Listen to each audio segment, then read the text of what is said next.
បងនេះគឺជាទីតាំងខុនដូមួយកន្លែងដែលមានទីតាំងនៅខាងទួលទំពូងបងបាទអញ្ចឹងសម្រាប់ខុនដូនេះគឺ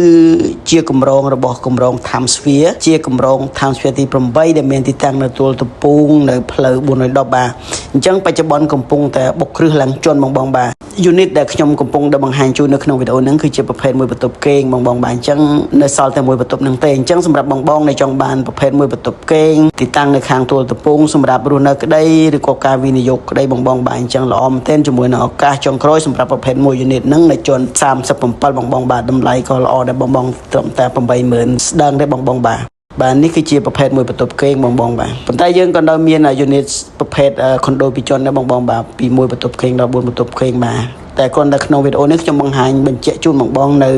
ប្រភេទមួយបន្ទប់គេងដែលមានទំហំ60ម៉ែត្រការ៉េបាទអញ្ចឹងរស់រាន់ឡើងបងដែលចាប់អារម្មណ៍ជាមួយនឹងប្រភេទមួយបន្ទប់គេងបាទអរគុណសម្រាប់ការទស្សនាសម្រាប់ព័ត៌មានលម្អិតបងអាចទំនាក់ទំនងមកខ្ញុំបានតាមលេខទូរស័ព្ទ3ខ្សែនេះបងបាទអរគុណច្រើនបងបាទ